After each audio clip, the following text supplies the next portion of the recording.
మనిషికి నిలబడడం చాలా తేలికైన పని, కానీ పరిగెత్తడము ఒకంత కష్టమైన పనే.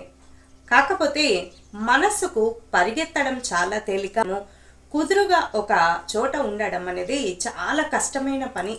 కాబట్టి మన మనసు ఎంత వేగంగా సంచరిస్తుందంటే దాన్ని అదుపు చేయడానికి కూడా మనసు చెప్పినట్టు మనం వినకూడదు.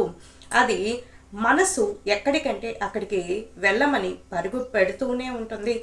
అది వెళ్ళినంత వేగంగా మనము అనగా మనిషి కానీ శరీరం కానీ వెళ్ళిందా చిక్కుల్లో పడతాము. కాబట్టి మనిషి నిలబడడమే తేలిక, పరిగెత్తడము చాలా కష్టమైన పని. కాబట్టి ఎప్పుడు పరిగెత్తకూడదు. అది నిజంగా అది ఒక సాహసమైనటువంటి నిర్ణయము. కుదురుగా ఒక చోటన ఉండాలి. మనసు వేగంగా పరిగెత్తినంత వేగంగా మనిషి కూడా పరిగెత్తాడనుకోండి, ఎక్కడో చిక్కుల్లో పట్టం ఖాయము.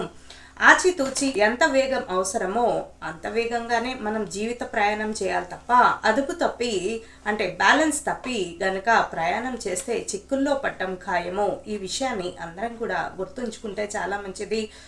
ఎంత మోతాదులో ఎంత వేగంగా వెళ్తే బాగుంటుందో, ఎంత వేగంగా మన జీవిత గమ్యము అలా ప్రయాణం సాగిస్తే బాగుంటుందో అంత ప్రయాణము అంత మోతాదులోనే వెళ్ళాలి తప్ప అదుపు తప్పి ఇష్టానుసారంగా ఒక క్రమబద్ధీకరణ లేకుండా వెళ్తే ఖచ్చితంగా గుంతలో పట్టము ఖాయము. ఇది ఈరోజు చెప్పదగినటువంటి మంచి సూచన, మంచి మాట కూడా.